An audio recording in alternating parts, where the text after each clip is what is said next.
Howdy guys, welcome back to another video. Glad you're here, as always. First off, thank you guys so much for all the love and support that you guys gave on my last video, the one about Studio Flimpo. I really hope that you guys, took something from that, kind of like how I did, and also I kind of hope that you were able to maybe show some support for them. And again, if not, of course, maybe did some fan art or maybe spread the word or something, or I don't know, but yeah, thank you guys so much for all the support on that video. And if you haven't seen that video yet, by all means, feel free to go check it out. It's the last video I posted from this one, and yeah, go support them. Their crowdfund is still going. It ends July 31st or 30. I think it's 31st. So yeah, if you can, whatever helps, because they're doing some pretty cool things in the indie animation field, and yeah, I just want to support it.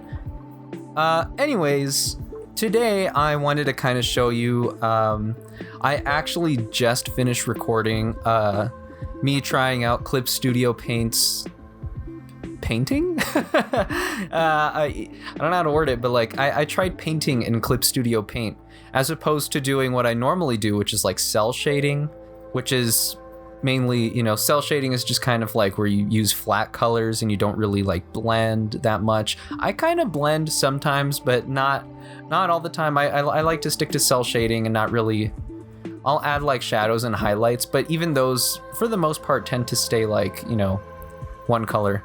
And yeah, so so here's the thing. I was a little scared at first to try Clip Studio's like painting tools, I guess you can say, because and this is the one thing that I talked about in a couple videos ago when I was first trying Studio Paint, Clip Studio Paint. I'll just call it CSP. I feel like that's so much easier to say. But when I first started using CSP, I realized like one of the things that's like really tough is like how overwhelming the program is, because there's so many tools that do different things, and which is great and it's super cool, and it's honestly like, it's just a learning curve, and I'm not really used to painting. A long time ago on this channel, I did do a little bit of painting, but like it was kind of just like warm-up stuff. And that's kind of like what I did here today. What you're watching on screen right now is like, oh man, there's so many things I want to talk about now, but I recently just took like a small vacation. It was for like a day, and to like help unwind. It was also for a friend's birthday. It was our friend's birthday, and I'll get into the story later, but I just needed some time off away from everything and like the burnout stuff. You guys have seen those videos, but and if not, by all means, go check them out. But yeah, I just wanted to switch it up. I wanted to come back and do like a painting of like one of the pictures that I took while on my trip, and yeah, so that's basically what this is. I'm just trying to, it's tough because I want to say like, I was just trying to block in the major shapes and not focus on the details. But later on in the video, you'll see that I started, actually maybe even early on, I started focusing very heavily on the details, which I shouldn't. But that's one of the things that, happens when I personally start painting. I have like a really hard time like trying to, I don't know. I'm just tough at like, painting's just not my thing. That's what I'm trying to say. Painting's just not my thing. I do like it and I do want to get better at it, but for the time being, it's just kind of like a little bit of a hobby. And CSP, Clip Studio Paint, it's a digital painting program. And so, I felt, what better way than, I don't know, just to get the creative juices flowing again, come out of this burnout again, get back from my vacation and just, kind of whip something up real quick, see what I can do, see if I still have the painting spirit in me. And so far, I kind of set a challenge for myself. Oh my God, my chair is so squeaky. So the challenge that I kind of set myself, I kind of wanted, so I wouldn't be super overwhelmed by all the other tools. I only used one brush, and I was going to do it in black and white because typically that's how I learned to paint when I was in university. Kind of. I learned like the glazing technique, and I kind of like that, but for this I kind of felt that it was too difficult. But anyways, I also gave myself a time limit of 1 hour. I had 1 hour just to, put out whatever I can on the canvas and just see what happens. yeah, I mean, it's not the best, you know, by all means. It's not like the best painting that I've ever seen. It's nothing, you know, it's nothing crazy. You'll see at the end, unless you guys are like kind of skipping it, you know, all the way at the end or looking at the thumbnail. But yeah, you know what? I think I did my best with, you know, my knowledge of the tools, my knowledge of painting and stuff like that, and I think I did okay. Pretty okay for not having painted in a very long time, or like, you know, I haven't, like, I've just been cell shading for, you know, the better part of like 2 years. Very, very rarely do I paint, and I think I did an okay job. But anyways, yeah, I do like the basic paintbrush. I forget what it's called, and I could probably look it up, but I'm just gonna call it like the basic brush. When you press B and what it's already on, it's all right. So I'm used to painting in Photoshop, and Photoshop is pretty. I think I'm just used to the Photoshop paintbrush, but this paintbrush, it's pretty good. I do like how there's like, it adds the kind of like a canvas texture when you paint. The blending, there's like a very subtle blend. Oh, it's the oil paintbrush. That's what it is. Yes. So, you know, it kind of matches oil paint, and it doesn't blend too heavily from what I was noticing, but it was kind of cool. And it kind of added like another layer of challenge to me, where you know, because I wasn't really keen on using blending tools and stuff like that. I just wanted to see what I can get out of this, you know, this brush. I wanted to see like if I can still compose an image, and like, you know, just by using the paintbrush alone. Like I kind of wanted to master this one tool first before getting into like all the other ones. And I think I did pretty good with that for maybe about 40-ish minutes. And then after 40 minutes, I hit like the 40-minute mark. I did kind of feel confident with that brush, and I kind of wanted to experiment a little more. So I got, what is it called? The Paint and Apply brush, I believe it's called. The Paint and Apply, which, you know, it's pretty all right. It's pretty cool. Pretty decent brush. Well, actually, I don't even think it's a brush. It's like a blender. It like, I honestly really don't even know how it works. I need to, you know, play around with it, but it looks like it takes like the local colors in that area, and like that general area of the painting or whatever you marked, and then it just kind of softens it out, and kind of, well, yeah, I mean, it just softens it out. It's really strange, because it's not like the blender. It's not like it'll blend, but it also just like softens. I don't know, it's weird. I did try the blender, but I actually kind of didn't like the blender, and I think I tried a rounded blender, and I didn't like it too much.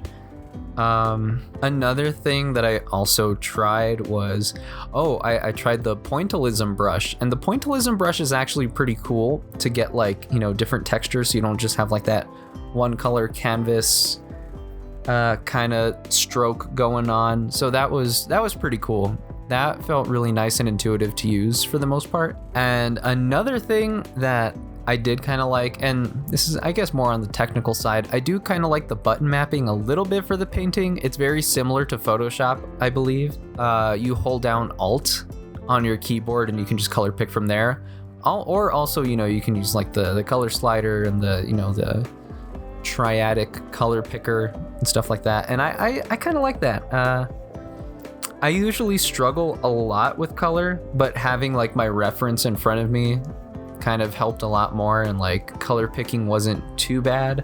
And yeah, and you know what? And I think overall, I think the painting experience was pretty all right. It was pretty fun. I think after having a lot of experience, not a lot of experience, but like, you know, giving myself like, I guess 30 plus minutes using the oil paintbrush, I feel like I'm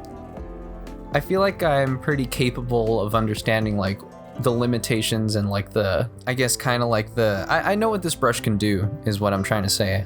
I know what this brush is capable of, and I feel like I want to try and use different brushes now and maybe incorporate a little more blending, because I ended up, you know, blurring a couple more parts of this painting. And then on top of that, at the end, you'll probably see, just to give it a little more oomph, I don't know what the word is to describe that, but just to give it a little more flavor, I guess you could say, and or look aesthetically pleasing. After I already did like all the painting and stuff, at the very end, I put a Gaussian blur.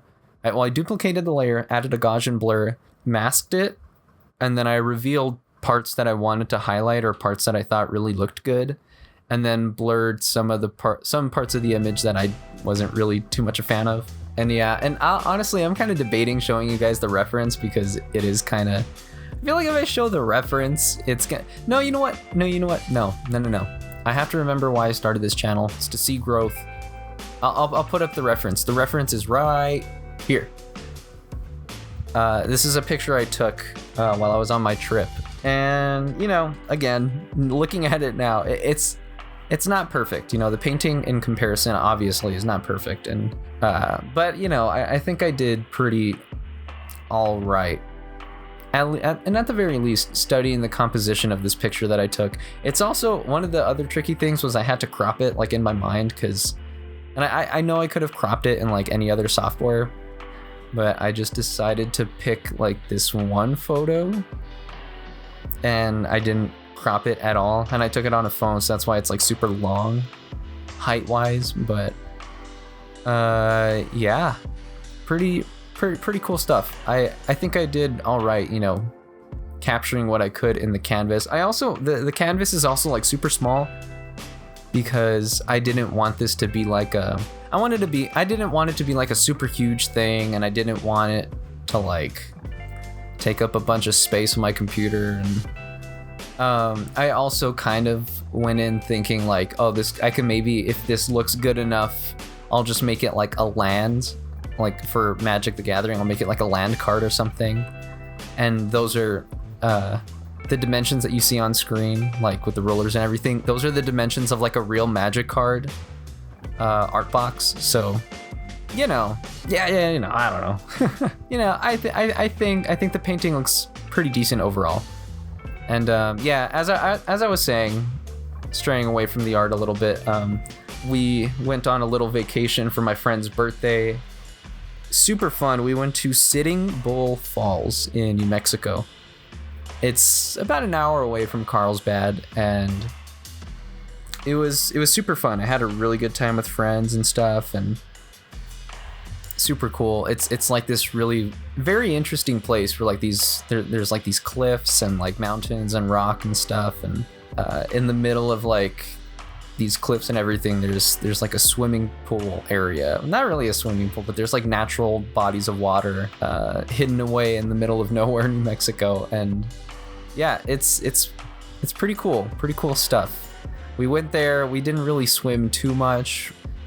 We didn't really hike too much either. We were kind of a little unprepared for the area because I personally thought that we were gonna hike for quite a bit and then find like the little bodies of water and just kind of like splish splash around, stuff like that. I didn't think it was like an actual swimming kind of deal, but now I know, and we honestly do want to make plans to go back because it's pretty cool. And yeah, but anyways, yeah, I took this picture there of one of the waterfalls because it was, I don't know, it was just really aesthetically pleasing. It's so pretty over there. The only thing is it's super hot.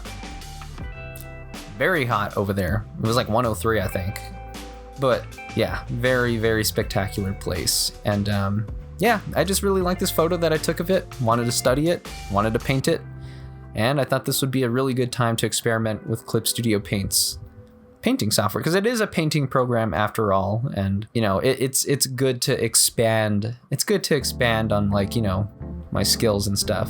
Just because I'm like into animation and all that kind of stuff. I mean, by all means, everybody should draw what they want to draw, but there's no shame in learning new stuff either. It's pretty cool to learn new stuff, and kind of glad that I did. I also now know that I still kind of have it in me, to make a painting. But yeah, these are like my first impressions, kind of like my first little test with the painting software, like I said. Yeah, once again, I think I was gonna say, once again, Clip Studio Paint, I feel like is just such a great program to learn all this stuff. And I was used to Photoshop, and I think I could have done a better job in Photoshop just because I know how like those brushes work, and I know how like the blending brushes work, and I know like all the blending modes and all the layer stuff, but I think as I continue to keep learning how to use Clip Studio Paint, I think it's gonna be pretty all right. Pretty cool stuff. So yeah, nothing but 2 big thumbs up from me. So I'm gonna let you guys go. It's currently the 4th of July, and you'll probably see this tomorrow, which is July 5th and not, a holiday. But you know what? I hope you have a wonderful day. I hope you enjoy your Friday evening and everything goes super duper spectacular. Thank you so much for joining me in another video. I'll see you in the next one. Later, homies.